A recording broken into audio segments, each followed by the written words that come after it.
Hazardous waste treatment. तो आप देख सकते हैं स्ट्रक्चर में, ये हजार्डस वेस्ट ट्रीटमेंट इसका स्ट्रक्चर है। तो इसके पहले लेक्चर में हम टाइप्स के बारे में पढ़ रहे थे, तो आज भी हम कुछ टाइप्स देखेंगे हजार्डस वेस्ट ट्रीटमेंट की।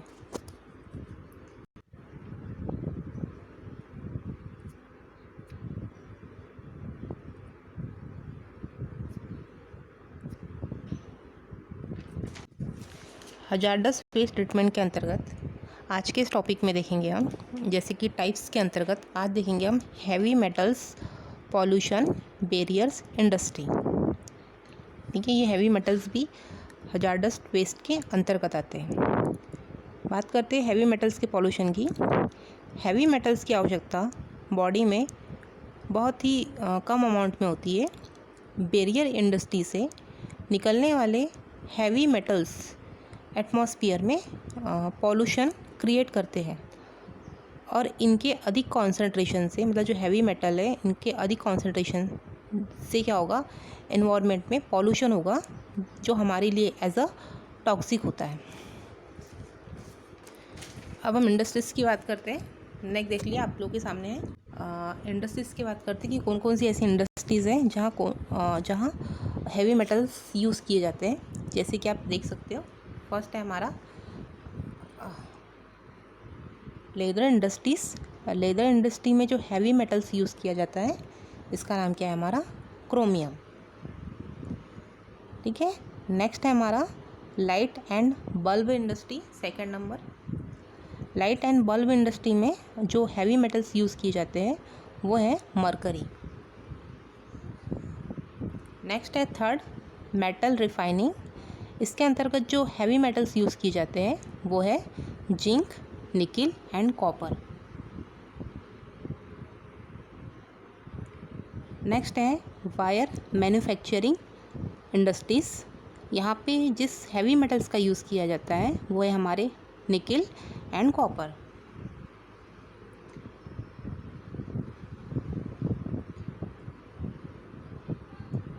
नेक्स्ट देखते हैं control of heavy metal pollution कि कैसे हम कंट्रोल कर सकते हैं हैवी मेटल पॉल्यूशन को। हैवी मेटल का ज़रूरत से ज़्यादा परसेंट ह्यूमन एंड एनिमल के लिए कैसा होता है, टॉक्सिक होता है। इसीलिए हैवी मेटल्स के द्वारा होने वाले पॉल्यूशन को कम करना चाहिए। हैवी मेटल्स के द्वारा होने वाले पॉल्यूशन को कई बायोलॉजिकल सिस्टम्स के द्वारा कंट्रोल किया जा सकता है। बहुत से टॉक्सिक हैवी मेटल्स कंपाउंड को एब्जॉर्ब करके नॉन टॉक्सिक फॉर्म में कन्वर्ट कर देते हैं। मतलब बहुत से जो टॉक्सिक हैवी मेटल्स कंपाउंड को क्या किया जाता है, बायोलॉजिकल मेथड द्वारा उन्हें एब्जॉर्ब करके जो टॉक्सिक हैवी मेटल है उन्हें नॉन टॉक्सिक हैवी मेटल में कन्वर्ट कर दिया जाता है। इस तरह से इन हैवी मेटल्स कंपोनेंट्स को टॉक्सिक इफेक्ट्स से आसानी से बचाया जा सकता है। तो ये था हमारा control of heavy metals pollution, और जो हम टाइप्स पढ़ रहे थे हैवी मेटल्स हजार्डस वेस्ट के अंतर्गत। नेक्स्ट देखते हैं टाइप्स ऑफ हजार्डस वेस्ट के अंतर्गत।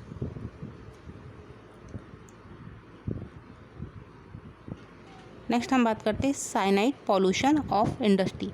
अब यहाँ पे जो नेक्स्ट किसकी बात हो रही है, साइनाइड की। साइनाइड अधिकतर लिविंग ऑर्गेनिज्म के लिए क्या होता है, टॉक्सिक होता है। नेक्स्ट है control of cyanide pollution. Cyanide pollution को कंट्रोल करने के लिए डिफरेंट फिजिकल मेथड जैसे कि आयन एक्सचेंज, एब्जॉर्प्शन, क्रोमेटोग्राफी, इन टेक्निक्स का यूज़ किया जाता है। इसके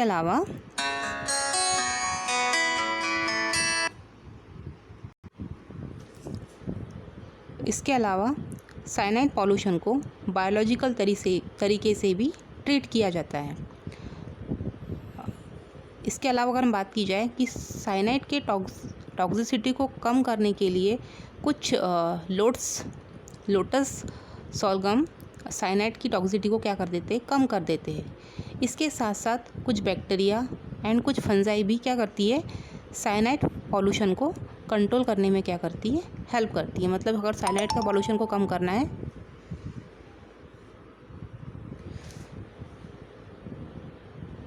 तो बैक्टीरिया और फंगस भी क्या करते हैं, साइनाइड के पॉल्यूशन को कंट्रोल करने में क्या करते हैं, हेल्प करते हैं।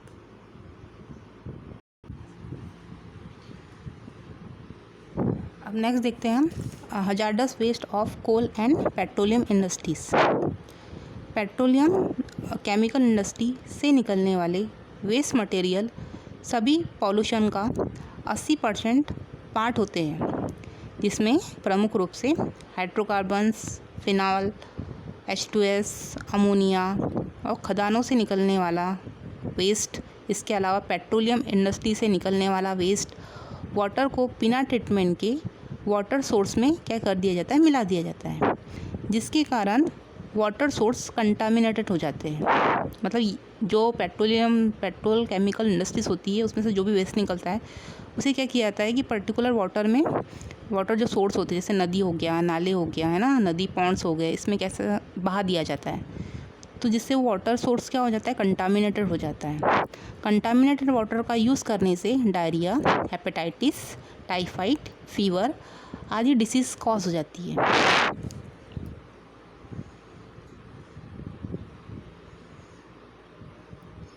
नेक्स्ट देखते हैं कंट्रोल ऑफ डिस्पॉल्यूशन। इस तरह के पॉल्यूशन को कंट्रोल करने के लिए सबसे सही तरीका यह होता है कि वेस्ट वाटर को सोर्स से निकालने से पहले वाटर को अच्छे से ट्रीटमेंट किया जाए।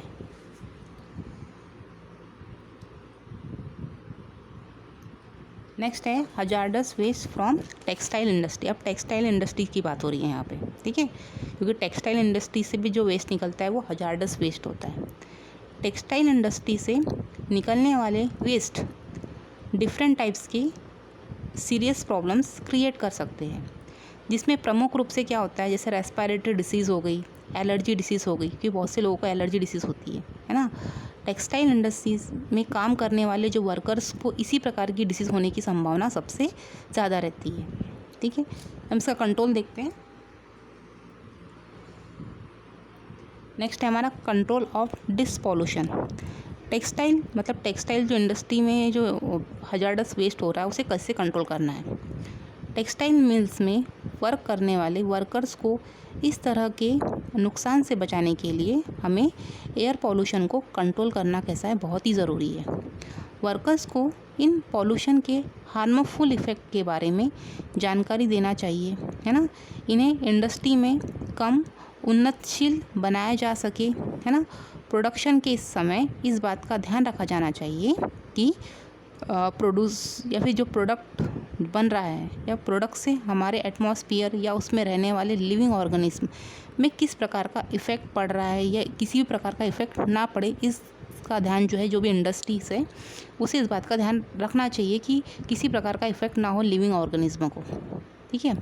जो भी लिविंग पार्ट है, जो भी लिविंग है, उन्हें किसी प्रकार का इन्फेक्शन ना हो। जैसे कि रिकॉम्बिनेंट डीएनए टेक्नोलॉजी के अंतर्गत कार्य किया जा रहा है, जिसमें डिफरेंट टाइप्स के जीनोमिक प्रोजेक्ट पर कार्य किया जा रहा है, लेकिन रिसर्च करते समय इस बात का ध्यान रखा जाता है कि लिविंग ऑर्गेनिज्म के लिए वो हार्मफुल ना हो। इस बात को ध्यान में रखते हुए गवर्नमेंट ने वेस्ट मटेरियल को डिस्पोज करने के लिए कुछ रूल्स और रेगुलेशन लागू किए गए। मतलब जो मटेरियल है उसे डिस्पोज करने के लिए और उसको रेगुलेशन करने के लिए कुछ रूल्स एंड रेगुलेशन को क्या किया है, लागू किया गया। तो ये हम अभी जब तक जो भी हमने देखा, हैवी मेटल्स देखा, हमने साइनाइड्स देखा, इसके अलावा कुछ टेक्सटाइल इंडस्ट्रीज देखी।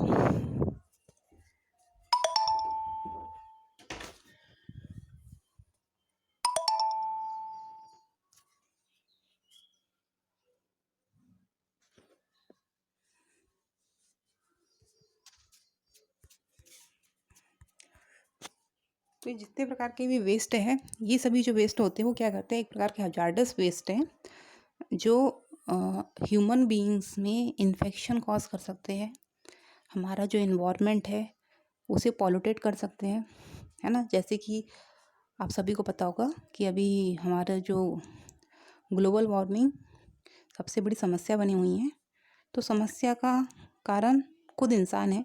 इसीलिए जो हजार्डस वेस्ट है, जो भी निकल रहा है हजार्डस वेस्ट, उसे कंट्रोल करना बहुत ही आवश्यक है। इसके नेक्स्ट लेक्चर में हम देखेंगे कि हजार्डस वेस्ट जो है उसका कुछ कैरेक्टर देखेंगे, इसके अलावा इसका ट्रीटमेंट देखेंगे, कैसे हम इसका ट्रीटमेंट कर सकते हैं।